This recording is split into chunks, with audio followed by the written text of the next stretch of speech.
maybe you could make this proactive and fold the fucking mountain of laundry upstairs that is yours. Great idea. Did you do it? I did. No, you didn't. Not all. I did not do it. I didn't do it. You're listening to the Laughing Couple podcast with your hosts, Brittany and Ryan Ostafy.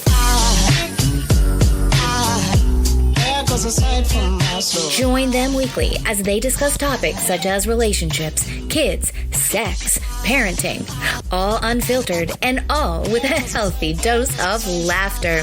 Please welcome your hosts, Brittany and Ryan Ostafy. Oh, wow. So, you know what's crazy? I don't. I feel like breaking. Try to finish my sentence. Okay. Ready? Yeah. I feel like I haven't Had sex in a long time. seen you this week. Oh, yeah. No, Both are true. I feel like I haven't seen you this weekend. This weekend? Yeah. Well, we had a party. Minus Friday. I didn't talk to you once during that party. Yeah, though. we are notorious for that.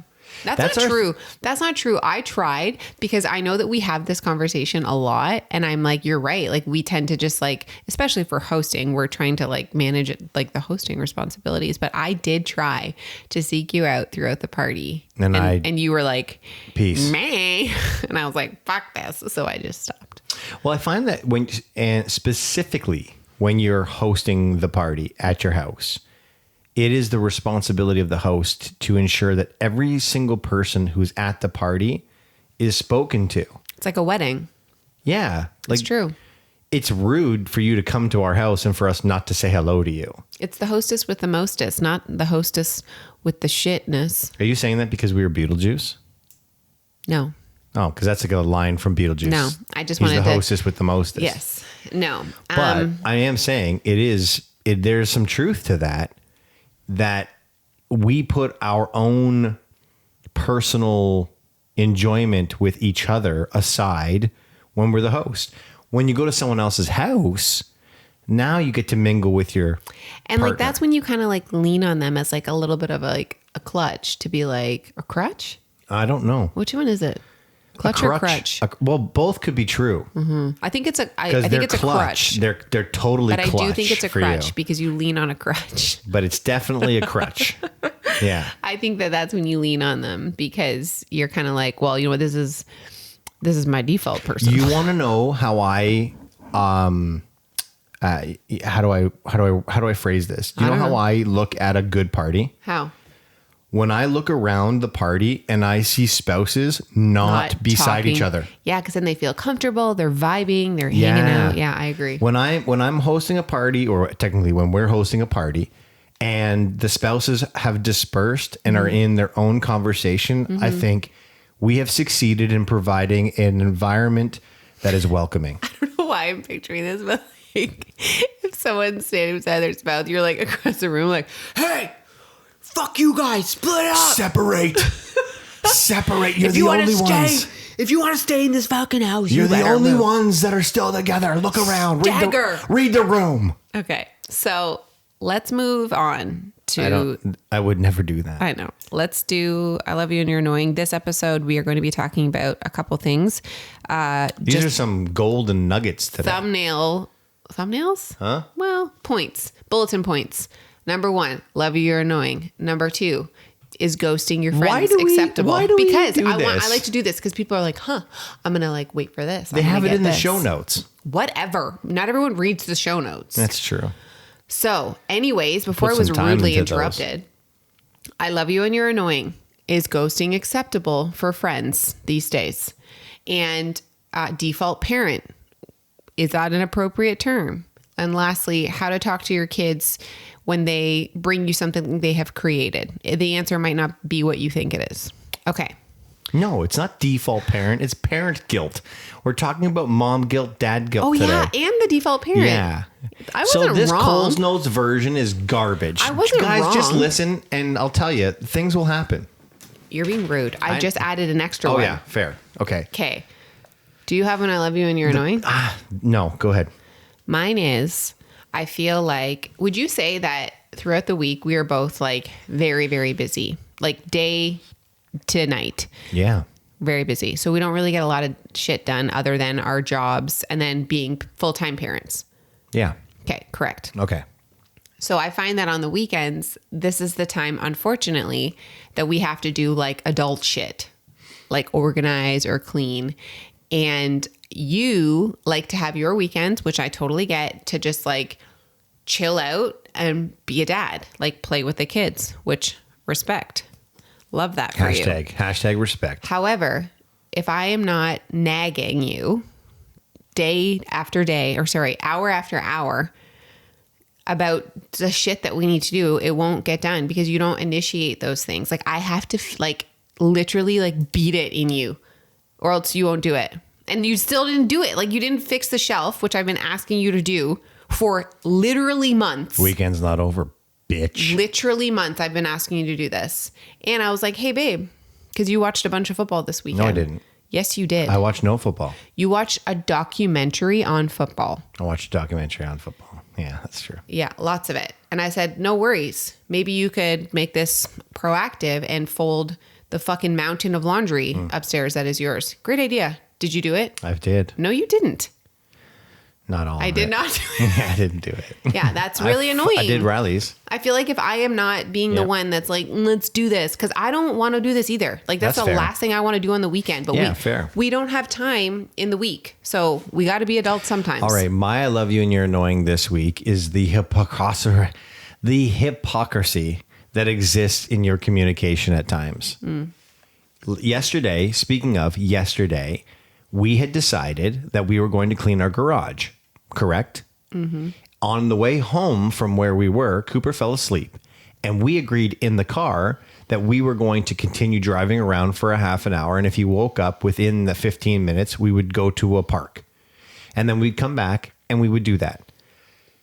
I almost shit my pants. So we had to rush home first. Yes. While not shitting my pants, I got to the washroom on time. While doing that, I got a text message saying, Riley doesn't want to go to the park. She's not in a good mood. I'm going to take Cooper. You keep Riley at the house. Mm-hmm. I said, okay, no problem. I then... Hold on. You're not sharing all the information. Hold on. I then finished. This is my time. I get it, but you got to share all of the information. This is my time. Okay? You can have your time, but make sure you share all of the information. I am. No, you didn't. I said finish the story. You've left out a huge part. I said, why doesn't Riley stay home? And when you can start putting together the wall unit.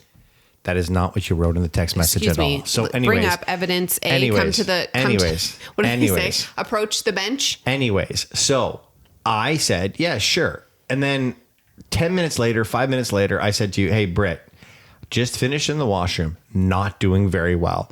Don't feel very well. I'm going to sleep for about 15 or 20 to 30 minutes. You wrote back, okay. You come back 3 hours later. 3 hours later, and you're pissed off that I haven't done the garage. When we said we were going to do the garage, and you said, I kept Cooper away so that you could do the garage. I'm like, no, you kept Cooper away because he was sleeping. First of all, I didn't say I kept Cooper away so where's the evidence? I can't. My phone won't turn on. Look. It's literally frozen. All right. I didn't say I kept him away so you can do the garage. All I'm saying. Hold on. I said I kept Cooper away so that you could start the shelving unit. I can't help you with that. So you were going to put the shelving unit together and I was going to organize the rest of the garage. All I asked for you was to start the shelving unit. And literally, I come back and to see that nothing has been done was very frustrating. So here's the hypocrisy of the situation. You say to me, and I quote, why wouldn't you tell me that you're not feeling very well and tell me that you weren't starting the garage? And I told you, why wouldn't you tell me that you weren't coming back home? Yeah, and I absolutely get that. I completely assumed that you just kind of understood that I was not away for no reason. I was trying to keep him away. Definitely should have communicated with you. When you also said that I'm like not doing well I'm going to take a 20 to 30 minute nap. I literally was like, he's probably shitting his pants because you shit 2 other times that morning. I had a bad morning. I just figured that you were having a poop tummy ache. Yeah. Like I didn't think that you were like truly sick. I wasn't good. Anyways, let's move on. Yeah, please. Next weekend, or I'm not here next weekend, but can you just take an active role of being I'll be hey, active. What do we need to do around this house so that my wife doesn't have to yell at me every hour? Where's Susan Bratton when you need her? That'd be great. I don't need Susan. I need you. Anyways, so let's get into this podcast, shall we? Because we're like almost 10 minutes deep now. Let's talk about the podcast. So we just had a party, right? Mm-hmm. We had a Halloween party, which brought up something that we have recently been noticing. Mm-hmm. At first, we thought it was, oh, that sucks. And then it was like, well, that's weird. And then it's like, well, that's kind of annoying. And now it's like, wait a second. Is this norm? A thing? Yeah. So let's talk about that thing. As in like, here's the baton, Brittany. Would you like to start? Well, this is your conversation. And I said, yeah, that's an interesting way of looking at it. So here's the thing.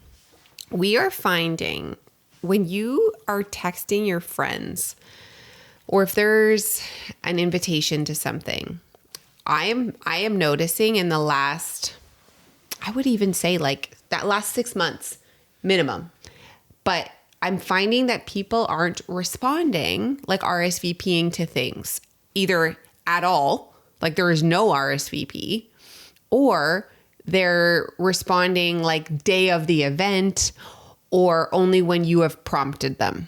And so here's I find it's more about the prompt. Yeah, okay. Oh, yeah. Hey, are you coming? For sure. No. I understand that. Oh, yeah, I'm coming. And so for me, it's like we understand like shit happens. Like we are parents. We completely empathize with like, oh, you can't get a sitter or like so-and-so is sick. We understand. I think that it's just like, you're right. It's like when I, the host of this party, have to ask you, are you coming? And it's like 3 hours before the event. It feels a little shitty because it makes like, we have tried to prepare and like we bought alcohol, we bought all of this food. We're just trying to get a sense of like numbers. And the fact that I have to be the one to be like, yo, are you coming? Was frustrating. In saying that, I get it. Life happens, but we're wondering if this is just how it is lately. And beyond that, there were people who didn't even respond to me. Like didn't even say yes or no. Like not one word. I find that it's just I'm like, what I think the fuck? I honestly think. Is it me? Am I the drama? I think this is a post-COVID world that we're living in. And it's not, I think it's just this whole non-committal thing. Yeah. We lived in this space for so long that was like, let's make plans and let's hope the government doesn't shut us down. And almost every plan that you made for about 2 years was like up in the air. So do you feel like people have PTSD and they're kind of like, I want to go, but like, do I? I feel like there's 2 things that are happening. Number one, I feel like social anxiety is now peaking, right? Like I feel like there's an overwhelming sense of like, I don't know. I think there's multiple things now that I really kind of unfolded in my head here. I feel like there's this like social anxiety thing is a real thing. People don't know how to be in social environments anymore. Right. Then they're super stressed out to begin with. So it's like day of the event. It's like, you know what? Maybe I won't feel good on that Friday. So maybe I don't want to commit to that. And then the other side of it is like, I think that there's this new wave where it's like socially acceptable to not be in communication. Yeah. Which I feel like is not okay. Like these are your friends, you know what I mean? Like, and like, this isn't just us. Like I was talking to a friend who had a very similar situation and she was fucking pissed because a bunch of people, like her good friends, just didn't even respond, or like during the event was like, sorry, couldn't, like, do you know what I mean? And you are so right with people being like, committing, like pre-commitment. So they're like, okay, I don't really want to say yes or no because the day of the event, I might not feel that. And you know, that is totally fine. However, you need to be proactive in messaging the host to say, heads up, not in a good mental space or whatever, don't make the host message you. Like, honestly, there's just no excuse for that for me. Like, I just feel like we've all been guilty of like forgetting to text a friend back. And it's like, you are the worst to the ones you love, right? You know that your friends are going to be here and they're not going to be like, well, fuck you. Like, I 100% have taken a couple of days to text a friend back because life gets in the way. And like, that's totally fine. But I just feel like it's becoming more acceptable because we're all so busy. And then we kind of lean on that as I was busy, sorry. And it's like, okay, well, how much value do you put on this friendship? Like, if it's one person constantly checking in and the other person is kind of like scatterbrained, that person who's constantly checking in is going to eventually reel it in because it's one-sided, right? I think it really comes down to respect, because I can confidently say that I have said yes to plans thinking, oh, maybe I won't want to do that. Right. And then when the day comes, not wanting to do that. And I sure as shit hope, message the host to say, not really in the mood. No, I go. I always go. Okay, whatever. That's I go. The first couple of minutes are like, and then I get into it, and then I'm like, thank God I went. Right. Okay. If I say I'm going to go somewhere, I go somewhere. That's just the reality. And if something comes up, obviously I don't. But I can honestly say that in my world and in my life right now, I don't want to do things that I probably wanted to do before. For sure. We are working a lot more. We do have a lot more stresses in our lives. Our kids are at that age where we're bouncing across from each other. Mm-hmm. I don't get to see you very frequently. That's the reality of it. And so when I say yes to plans that I know are going to take me away from my family and take me away from you, I don't want to do those. I know. But you're right. But I recognize the importance of them. Mm-hmm. And I recognize that if my friends are inviting me out, they want to see me. Mm-hmm. And so the other thing, this is kind of like playing with me a little bit, because I don't even know how to describe this. But if you're the host of a party and you have to reach out to the guests of the party to confirm that they're coming because they have not confirmed that they're coming. Yeah. It kind of feels like they don't want to come. No, but it kind of feels like desperate. Yeah. Yeah, I like, see that. Hey, just double checking. Are you going to come here? Are you going to hang out with me? I'll be waiting at the door. We're throwing a really good banger. Like, hope to see you. And before... And then it's just like crickets at the party and you're like... Before COVID, it was like, I'm throwing a party. We invite a bunch of people and we're like, I hope people don't show up. Like, everyone shows up. Because is there enough room for everybody? Is there enough food for everybody? Is there enough alcohol? Sure. And now it's like, I hope people show up. Like, and then you're constantly, as the host, you're like doing a little bit of head counts and being like, okay, yeah, that's kind of like, I thought maybe more people will show up, but like if they don't, I think we did a good job here. And we honestly, the group of people that came, I was doing a head count. We had around 30 people here, and they were wonderful people, and the people who couldn't make it also wonderful people. And it's not just our party. If you can't make a party, who cares? No, it's not about the party. Be in communication, people. That's all we're saying. And I've found this just over, not even like specific to our party. I just mean about like regular plans too. Like I've been like, absolutely regular plans. This is not. Why is there no response? This is not an isolated issue. This is an issue that has been going on, as you said, for at least 6 months since things like opened up. Yeah, I feel like people just don't know what's acceptable anymore. Yeah, let us remind you that if you get invited to something, it is socially acceptable to say yes or no. Mm-hmm. It is not acceptable to ghost the person. Yeah, especially if it's a friend. Just don't do it. Don't do it. Don't ghost. Okay, let's move on because we could talk about that forever. So you want to talk about parent guilt. Yeah, I do. I really want to talk about, there's two things here, and this is more for the gentleman in the room here.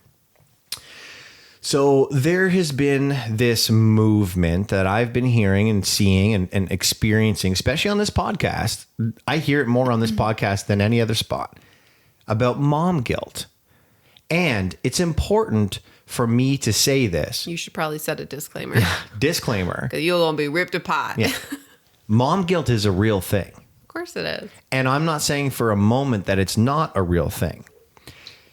I keep hearing, oh, you know, I've got to balance my work and I got to balance my career and I got to balance my goals and I got to balance my kids and I got to balance their plans. I got to balance this. I got to balance that. And all of those things are true. And the busier you get, the more guilt you have. But let's not forget that for the entire history of mankind, there's been dad guilt. Mm-hmm. There's been dad guilt. I don't care who you are, or maybe in the 60s when they were all drunk and fucking like gone and absentee dads, maybe they didn't give a shit. But for as long as I can remember, dads have dad guilt. And I agree with you. I think that I was not triggered because it didn't trigger me, but it maybe like want to explore this conversation further, because when you said like it's not mom guilt and dad guilt, it's parent guilt and it's equal, which unfortunately I don't agree with, and I wish it was equal, but I don't think it is. This is a perfect example. So my friend was invited to go on this incredible work trip because she's been doing awesome in her specific field. Okay, it was like in LA, and she just had a baby like 2 and a bit months ago. And the person who invited her was like, this is one, like, if you're going to go to any of them, like it should be this one. So if you could swing it. And she was like, so sad, like fucking sad and pissed. And also like very grateful that she gets to stay home and gets to be with her baby. But at the same time, she was like, if this was my husband, he could just leave. Because the baby is attached to her and still nursing, she cannot leave for a week and a half without a baby. So I think that mom guilt really stems from this like situation of like, if you are gone, you can't go. And I understand that it's not like that for the entirety of parenthood. I just think that moms feel a little bit more, especially if, here we go, Ryan, especially if the mom is the default parent. I don't even think we're going to get to talk about that, but Ryan fucking hates that word. So I despise that word. Yeah, and that's another thing. But do you see what I'm saying? Like, I think that because the choice of work or social gathering is often removed for a mother, and when the child is young, like she doesn't even have that choice. Okay, I got it. I get your perspective. Okay. I validate your perspective. And before you continue, I'm not devaluing the fact that you and fathers around 100% have father guilt. It's just not the same. Here's the thing. We talk about, and people always say, oh, first world problems, right? We talk about stress. We talk about anxiety. We talk about all of that stuff. And there's always going to be somebody who has it worse than you. Mm-hmm. There's always going to be somebody who has a different version of stress than you. That if you were to go A plus B, which one would you rather? You'd take yours over theirs. It doesn't eliminate your stress. It doesn't eliminate your anxiety or your depression. We accept that. Mm-hmm. But then on this other side, it's like, no. Mom guilt is way worse than dad guilt because they came from our vaginas. No one's saying that. Let's be very clear. When Riley was 1 month old, I started a brand new job. And where did I have to go for an entire week? That first month, Boston. And I'll tell you right now, I don't cry because I'm very manly and overcompensated with push-ups and fixing cars and stuff. It crushed me. To leave my daughter and to leave my wife a month after they were born to go do a job, it killed me inside. You're not understanding because what you're saying is I had the choice to be able to go. Correct. Of course I could go and you couldn't go. Of course Riley wasn't eating from my bosom. It's not what I'm talking about is you're talking about two different forms of guilt. You're talking about the guilt of not being able to go on a work trip. Mm. I'm talking about the guilt of having to go on a work trip because I can't say to my boss, I'm sorry, I'm birthing my child right now. Nobody is negating your feelings about having dad guilt. I think that dad guilt is very much real. All I was saying is that I think sometimes a mom guilt it kind of compounds and snowballs from these moments that women also are way more emotionally attached. Like, this is a huge blanket term, but for the most part, a woman is usually a little bit more emotionally attached. It's just when something is literally a part of you, something happens like literally chemically in you where you're like, okay, I have this connection, that it is just impossible to feel the same. However, this is not something to be like, mine's worse than yours. You are right. It is parent guilt. I just don't think a lot of men, like you are the exception, I don't think a lot of men have it. No, I don't think a lot of men talk about it. Maybe. And I'll tell you why I don't think a lot of men talk about it. Maybe, but a lot of men will be like, I didn't even think of my kids. I think a lot of men don't talk about this. Now, this is going to be whatever, but I'm sure most men, if you're smart men, don't agree to this when you're sitting beside your wife. Just agree to it in your head, but don't agree to it because you're going to get in a fight about this. Most men don't say that they feel guilty. Most men don't talk about this because their partner is probably going to be like, oh, really? You really? You think it's that bad? How about I do this? I've got guilt. You don't have guilt. That's what happens. Our guilt is suppressed to a point that we don't even fucking talk about it. We won't talk about it because it's emasculating, or we get emasculated when we do it, or we're made to feel like, yeah, okay, I understand. Well, at least you get to go golfing. Well, you know what? I don't want to go spend 5 hours on the golf course with a client. It's for work. I don't want to do that. I don't want to fly to Boston. I want to be home with my family. But guess what? My boss isn't saying, well, you just had a kid, Ryan. Looks like you have to stay at home. No, it's like, your wife's at home, Ryan. Go. Okay. That's the truth. We don't talk about the dad guilt. We don't have some hashtag dad guilt movement, but God damn it, we should. It's no one is guilt. Telling you that you can't have dad guilt. And you're right. Maybe you don't talk about it enough. That's pretty much across the board for men and emotions. But in saying that, there are also a lot of men who just don't have it. They don't care to have it. And you talk about like being completely broken down and reprimanded if a dad comes in and is like, like I feel guilty for going, and then their spouse rips them apart. It's about, I think about how you communicate. Like, say you have an evening away and it's for work or whatever the fuck it's for. If you approach your spouse and you say, listen, I know tonight's going to be a lot for you. You got both kids, witching hour, whatever. I need you to know that I appreciate you being home, and not like, and I am feeling a lot of shit inside me as well because I miss the kids and I want to be here with you. And it's just about that communication, because a lot of the times men are like, get me the fuck out of here. You are the exception, because honestly, like, you would rather be home with the kids. You want to hang out with me. I'm kind of fun. And like, you will have a couple drinks here and there with your friends, but you really don't need to go out and do that shit. Like, it's not for you. But a lot of men do not have it. Like, they just don't. I would be willing to bet you're wrong. Okay. I'd be willing to bet that if we pooled 100 men, that the majority... That they're going to say, I have guilt for golfing for 6 hours, and they're not like, deuces, I'm so excited to be out of my house for 6 hours. When you're golfing, you have to be in the game. You have to be, you're on. You're either schmoozing a client or you're trying to hit just a laser of a shot. Let's just remove work in general. But what I'm getting at is when I make plans to go golfing, I know when I kiss the kids goodbye, I know I'm not going to see them when I get home. I know they're going to be in bed. That doesn't make me feel good. And I'm telling you right now, you pool 100 men, I guarantee you over 50 of them, and particularly the people listening on this podcast, because they're listening to this podcast, guarantee they have dad guilt for leaving their families. They probably have dad guilt. I don't necessarily agree with, and honestly, I hope I'm wrong. I hope that when a man goes golfing for 6 hours, that he has that, I don't know if I should really go, because my DMs are filled with moms and wives. Like, the minute my husband gets to go golfing, not only is he going golfing, he's also staying for drinks afterwards. Then they're having dinner. Like, they're extending that to the point where that makes me think that, like, how bad is your guilt if you had the choice to go golfing for 6 hours and then come home, but you chose to extend that?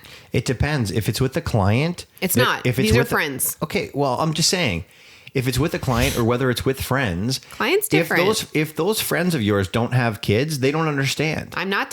What are you talking about? How do you have dad guilt with no kids? if I'm talking about me, if I go golfing with guys who don't have kids, they don't have dad guilt. They don't understand why I want to be home. Saying. That's fine. All I'm saying, what I'm getting at is dad guilt is a real thing. Yes, Mom agreed. guilt is a real Agreed. thing. Can we have this like hashtag movement of parent guilt as opposed to making it about, it's got to be mom guilt. We do this, this, and this. Well, we do this, this, and this, and we feel guilty about it. So you want people to say, I have such parent guilt right now. Parent guilt. It's a parent thing. Because when you say it's a mom thing, you just automatically assume that the dads don't experience that. And I'm telling you, we've been experiencing it for thousands of years. I think that you are also taking that personally. Just because a mom is saying I have mom guilt, that doesn't equal that dads don't. You can still say I have mom guilt, and dads are allowed to have dad guilt too. Like, I'm just speaking through my experience because I have mom guilt. Like, you know what I mean? Like, it doesn't have to be like, I have mom guilt and fuck that. He doesn't have dad guilt. Unless somebody is specifically saying. Someone literally just said that most men don't. So I disagree with what you're saying, but I hear what you're saying. And let me go back to what you said earlier, because you said something that absolutely drives me nuts. We don't have time for default parent. We're going to talk about default. No, we don't have time. We do. No, we don't. Let's make a whole episode on that, because I swear to God, we're going to go on a tangent and I don't want to. Let's end this with that little reel that you sent me. That was really, really cool. We will leave. I'm not happy about this. We will leave. Listen, I'm trying to give it. that topic lots of like airtime, because it needs space. It's going to be, we're going to be arguing. Yeah. Well, this sounded fun. This is the laughing couple. Oh, no, we're not disagreeing. It's a really healthy conversation, because I think that it's okay to just, I will actively start referring to parent guilt if I'm around you. You know what? Here's what I'm going to challenge. I'm going to invite the people who listen to this podcast. The women who listen to this podcast, I'm going to invite you to ask your spouse if they feel that when you say mom guilt, it excludes them. I'm going to ask them, because if they actually check in with their spouse to say, hey, listen, when you hear me say mom guilt, do you assume that you don't have one? Or do you assume that I'm assuming that you don't have it? I guarantee you it rubs. They're not connected. I guarantee you it rubs men the wrong way. Okay. And if you check in with your spouse and you find out it does rub you the wrong way, maybe, just maybe, as a collective inside your own unit, you can refer to it as parent guilt. When I'm around you, I will do my best to say parent guilt. If I'm alone or if I'm with other moms, I will be saying mom guilt. Yeah. You know who isn't feeling guilt right now? My husband, because he's a dickhead. Okay, let's finish with this little gem. So you sent me a reel today. It was so interesting.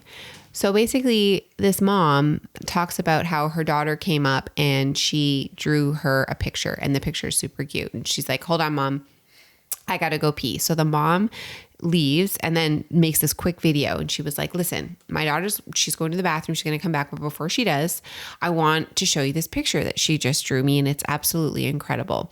Now, your first response as a parent is to say something along the lines of, wow. Oh, that's amazing. That's amazing. Oh my God. Congratulations. You're so talented. Yeah. And you would think that but that's all true.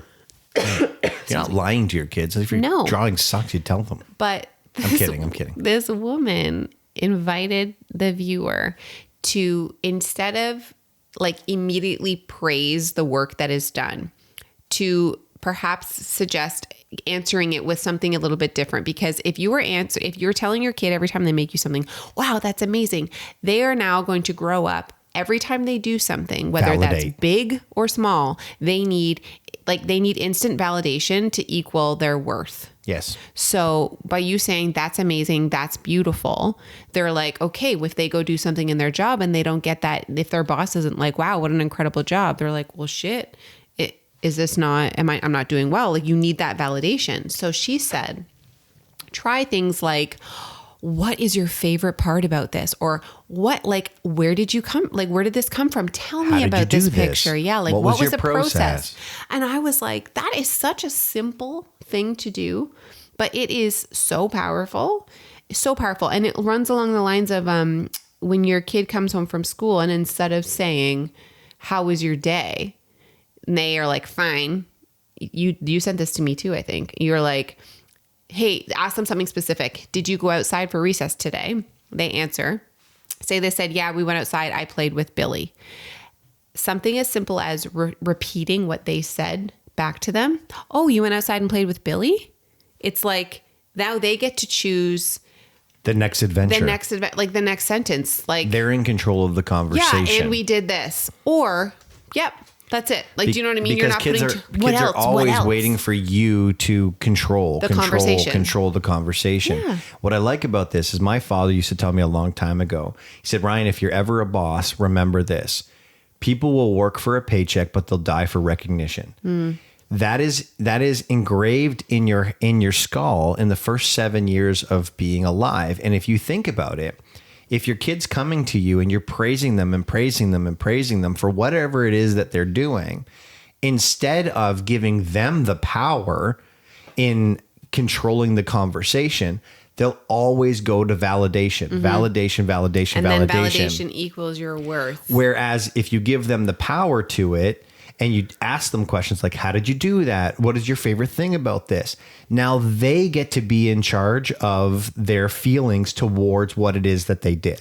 And I think it's cool. It's good to note too, like, this doesn't, like, you can 100% give compliments to your children. It just is, it would be interesting to do this like every other time, or like maybe start with the questions and then end after they've got to tell you about everything. Thank you so much for sharing that with me. Like, I really enjoyed that. I'm so impressed. Yes. Like, yeah. I think if you, I don't, like, I want my kids to come to me. I want to be their cheerleader. I will be their cheerleader for the rest of time. I think, and she didn't say this in this, but I think we can insert the fact that once it's all out there, validate them. Because if it really is a nice drawing, it's a really nice drawing. And like, but I'm the first person, like you can attest to this, Brittany. If the kids and I are throwing a ball back and forth and they don't throw it to me, I'm like, that's a terrible throw. You suck. I'm like, you guys, aim. I'm not going to play with you. No, you don't say that's a terrible throw. No, I do. I'm like, terrible throw. And if I throw it to Cooper and it's a bad throw, he'll flat out say to me, terrible throw, Dad. Riley, same thing. Terrible throw, terrible kick, terrible shot. Yeah. They'll say those things to me. I'm being honest with them. It's more, I think you were saying, like, try to validate and praise their process or why they did it or those things rather than the final product. Right. But it was just very interesting. Yeah. The way that it was presented, We're going to implement it because you just sent it today. So I'm going to try that out. Yeah. The way that it was presented, it was like, as she's describing it, I'm like, yeah, of course I'd say that. Why wouldn't I say that? It was a nice drawing. Oh, look at the rainbow. It's amazing. Oh my God, look at the detail on this. The way that she worded it, it was like, yeah. Man, I have one more thing. I'm gonna save it. Say it. No, it's a totally other conversation. Is it? It's real good though. Oh yeah. Yeah, I'll save it for default parent. Is it juicy? No, it was just like a really powerful situation. I'll save it. Okay. All right. Well then, next week. Let's talk about something else. No, we're good. We're out of time. Oh yeah. Okay. Yeah. What? Let's not talk about something else. Next week we have our ghost episode. I'm feeling guilty. So we go read a whole bunch of spooky stories. So don't listen at night. Spooky Halloween. It's spooky Halloween.